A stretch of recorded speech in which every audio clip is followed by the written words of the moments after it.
Greetings of peace. Welcome to session number 12. Today we are going to discuss about what is the best diet for my body. The most nourishing diet is happiness. Before you decide what diet you should eat, make sure you have the right source. In 1970s, a group of scientists from USA were hired to find the best diet for Americans.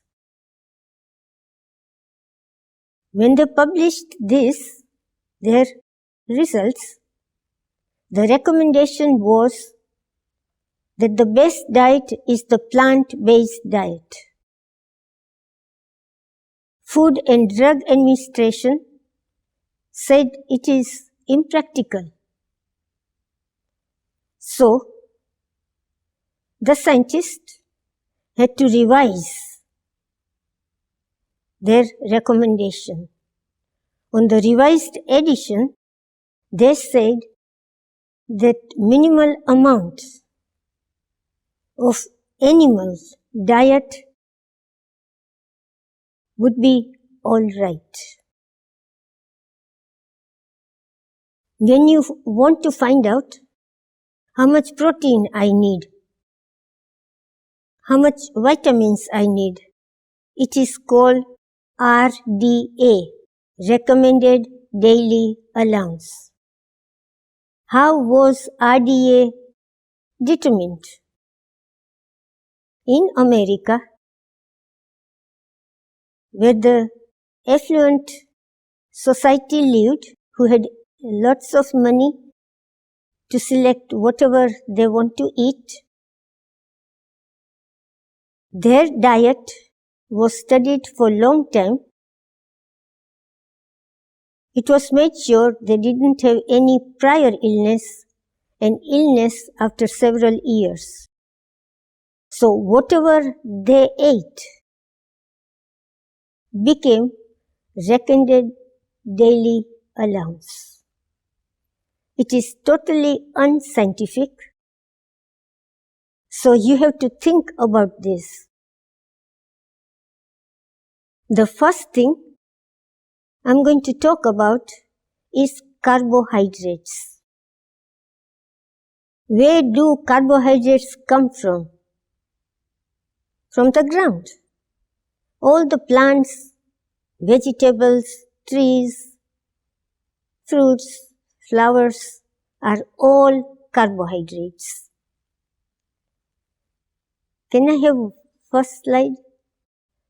Carbohydrates are created by Mother Nature. They are very rich in protein, rich in fats, with zero cholesterol. They are very rich in vitamins and minerals, calcium, iron, zinc, magnesium.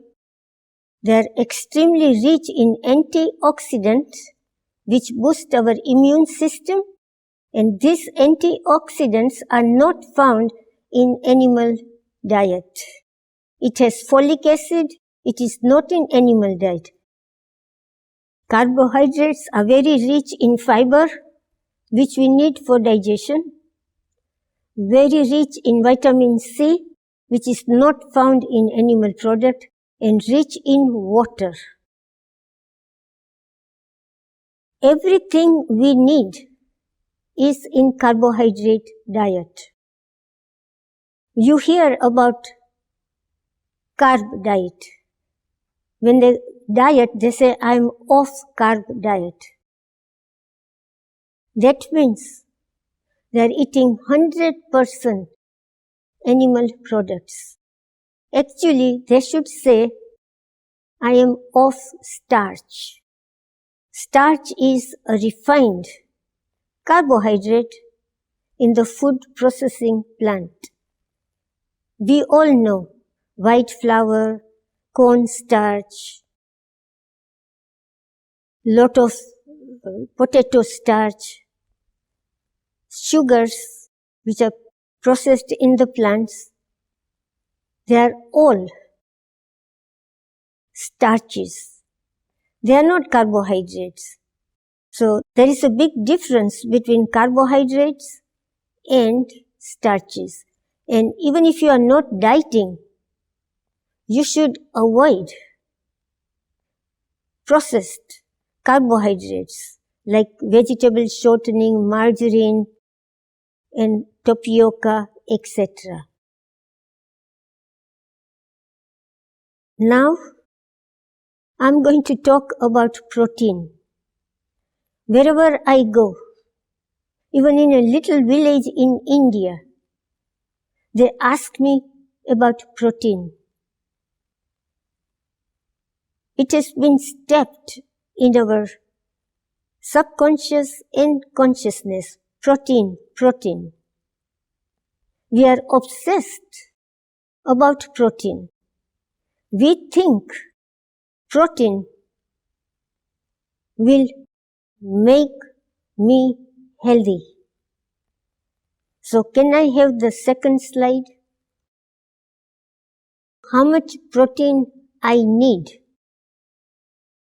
2.5% of my calories should come from protein. If you want to enhance it, in a revised edition, 5%.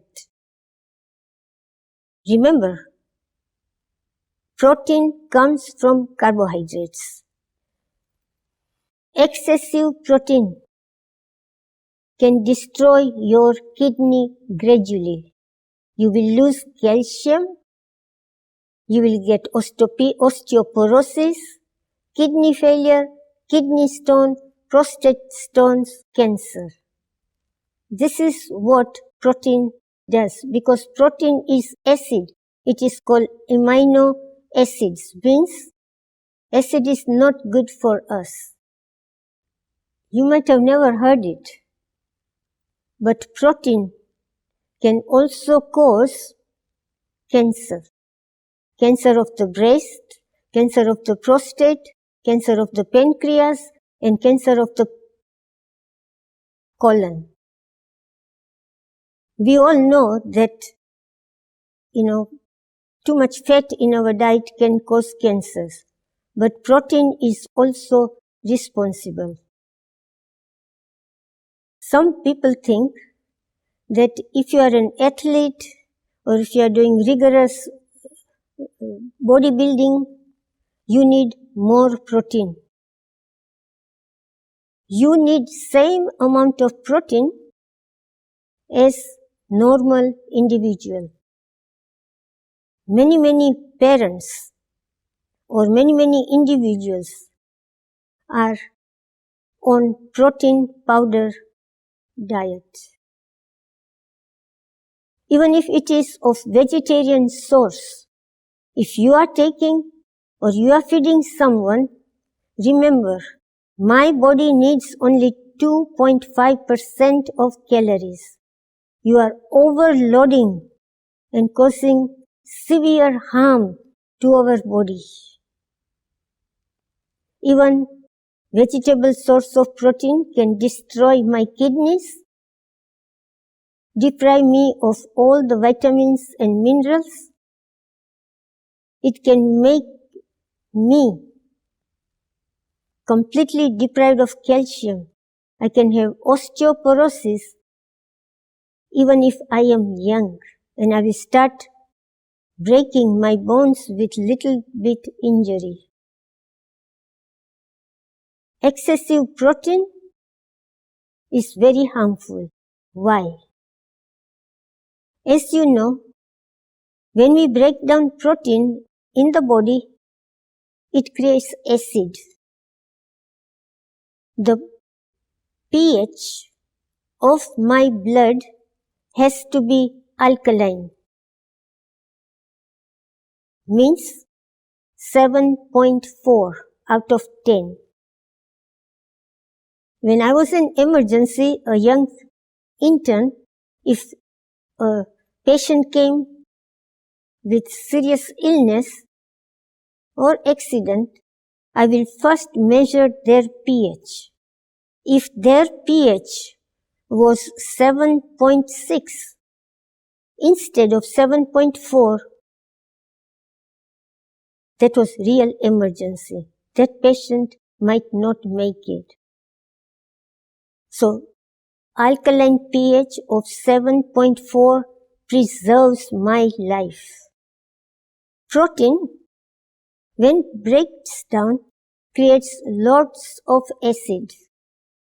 It makes my blood acidic.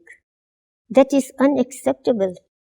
So, my blood, my body will withdraw all the calcium from my bones or excess calcium wherever it is in my body and make my blood pH alkaline so I don't die.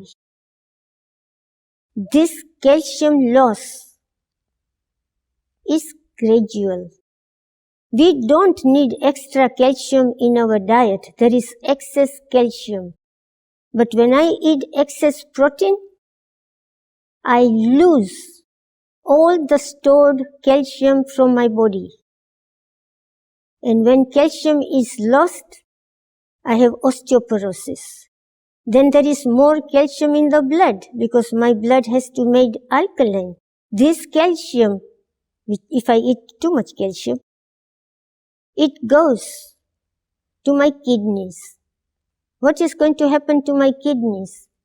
My kidneys are gradually going to be destroyed.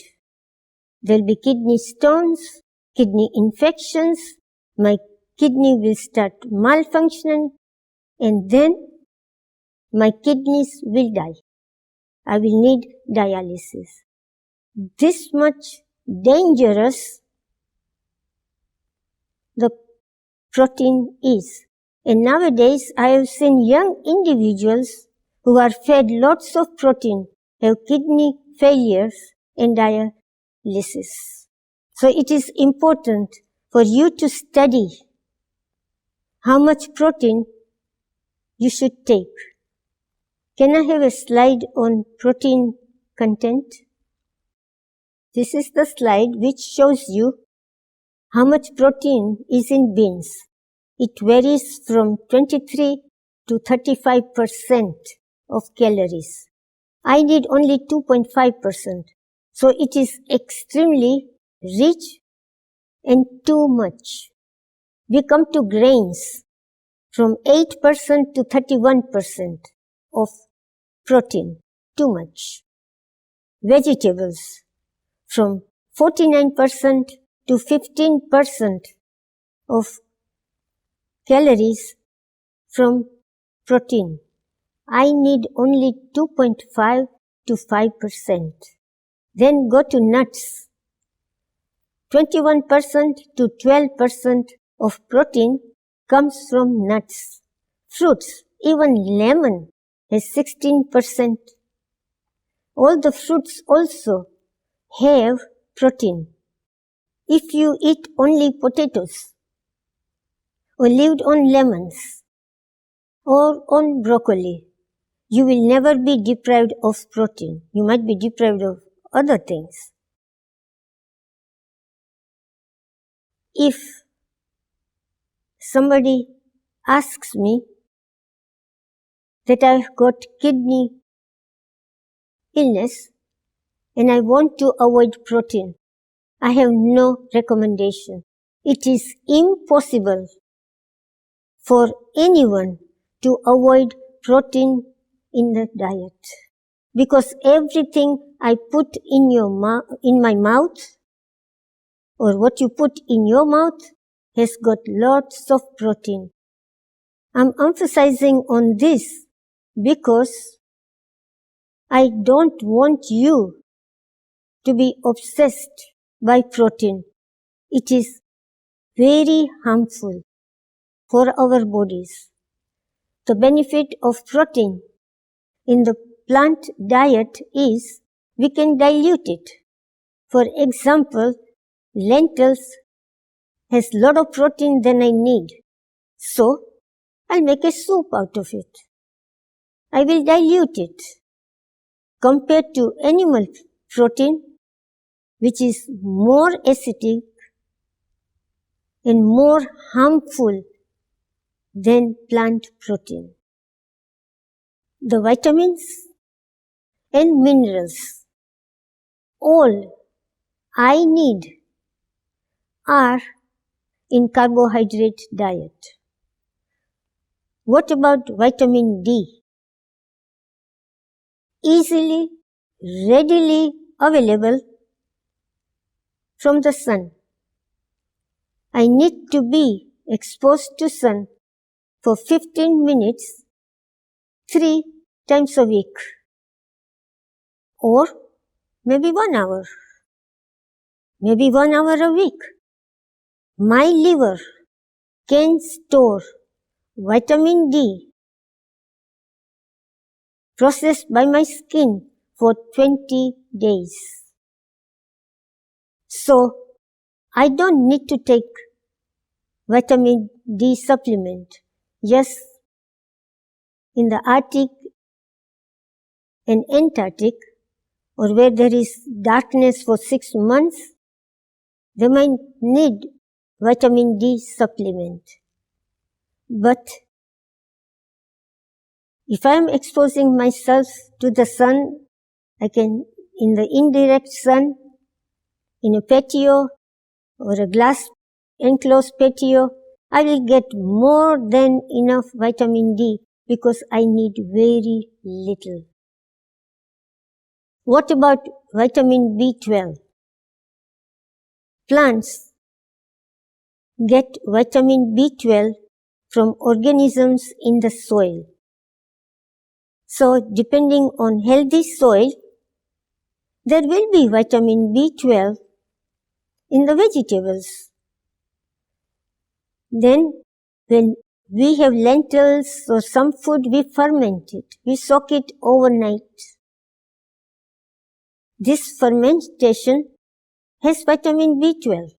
Third thing, our intestine, if it is free from animal diet, also can process vitamin B12. Our intestine is 12 times longer than our height.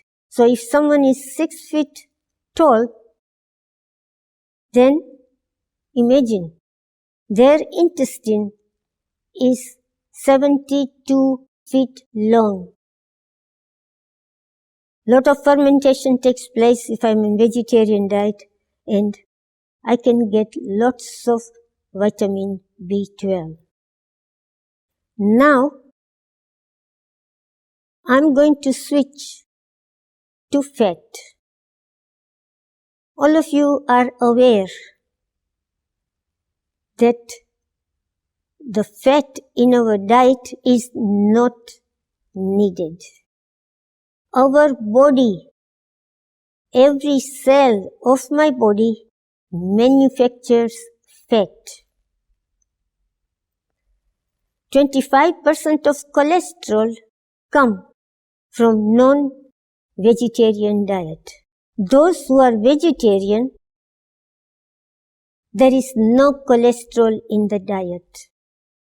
75% of the cholesterol is manufactured by my body. Anxiety, stress, irritation, tension, all this adrenaline, epinephrine, non-epinephrine are the ones which are responsible for manufacturing cholesterol. For example, if I need 1000 calories and if I eat 1200 calories, those extra 200 calories which my body doesn't need will be transformed into fat. into cholesterol. That's why we manufacture our own cholesterol from feeding ourselves excessive calories. Then there are triglycerides, non-animal based, like in oils and other foods, coconut,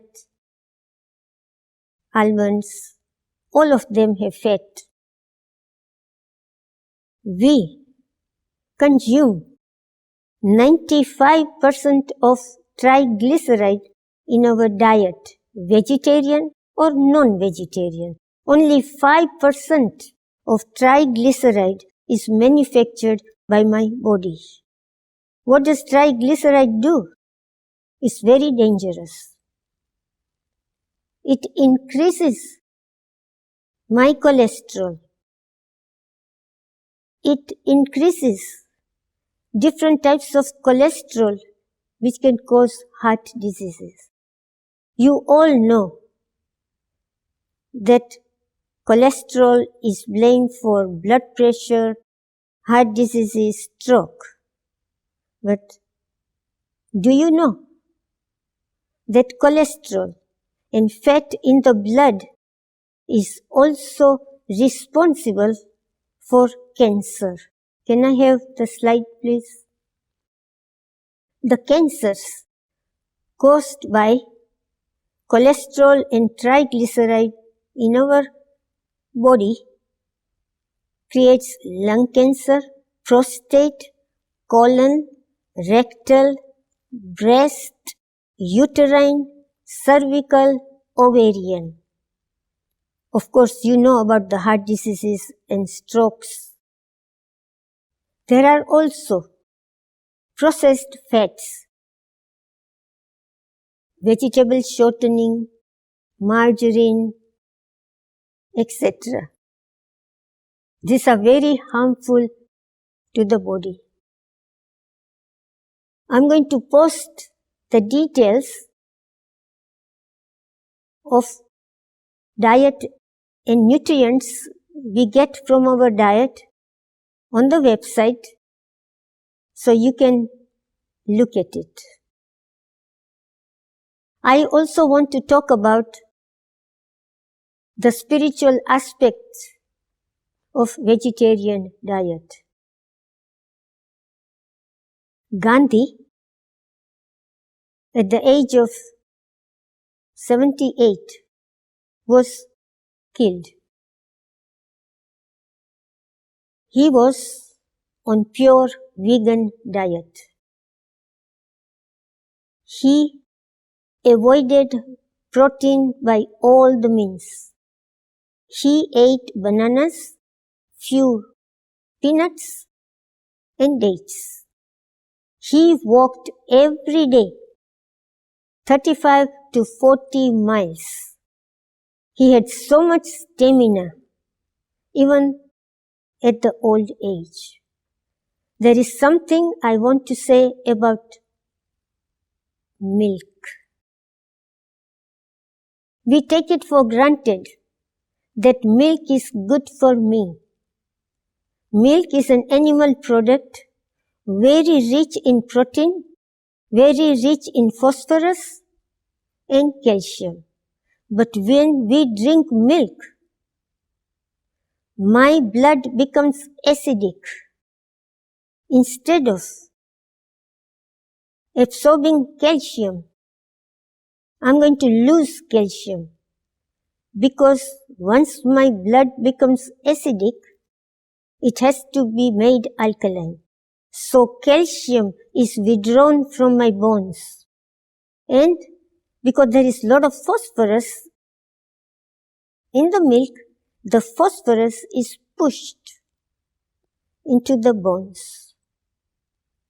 Second thing, milk has been linked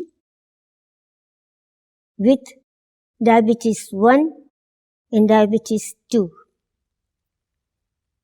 The researchers say that when you feed newborn cow's milk, some of the babies create antigens. And this antigen is responsible for causing type 1 diabetes. For the adults, milk, protein, and fat from milk can cause diabetes. Let us think about the law of karma.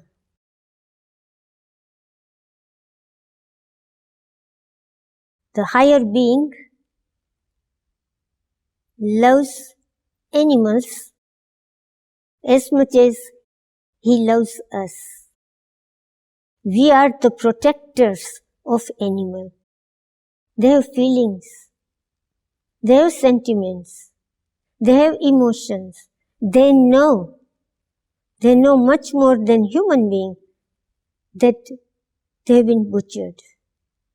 Those vibrations of distress, agony, separating from their family, they are all in the meat.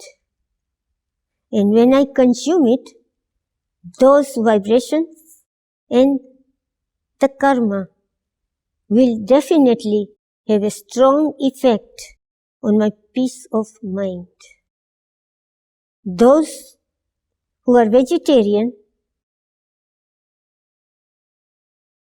they are vegetarian because they think about the animals and how much pleasure and joy animals bring us. We always think about rabbits, cats, dogs, hamsters, squirrels. They give us joy. But all animals are important. And law of karma is part of this. So I want you to think about it and make sure you cancel protein out of your menu. There is lots of protein, more than we ever need in vegetarian diet. You can go to the chart. I need 2.5% to 5% only. Rest is harmful. So let us meditate. I focus my thoughts on my forehead. I see myself as a tiny point of light, tiny point of awareness. I am the caretaker of this body. I am the master of my body. Now I look in this world and I'm looking at the beauty of Mother Nature.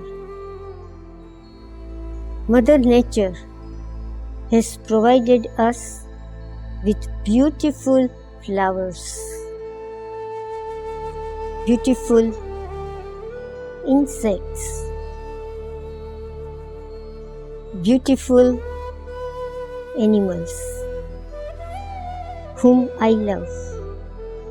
Mother Nature has also provided me with unlimited vegetables, fruits, berries, which is all for the nourishment of my body. I am thankful and appreciate what Mother Nature has provided for my body. Now I focus on the beautiful light the light of knowledge, the light of wisdom, the light of truth. This light gives me love.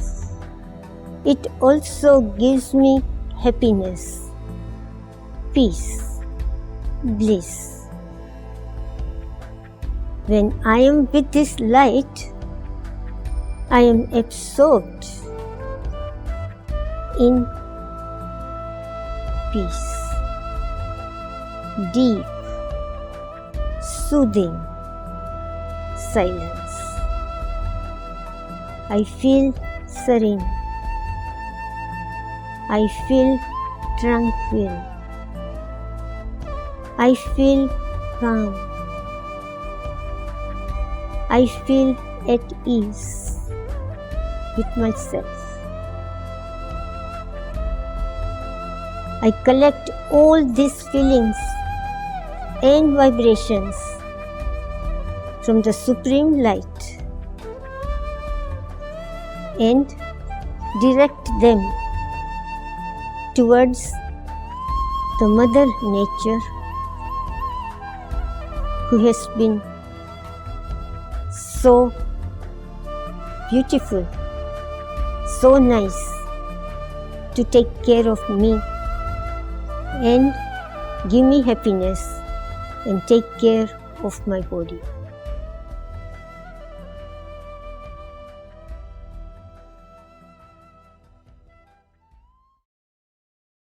Tomorrow, Mark is going to have a last session to conclude, and he will give you more information.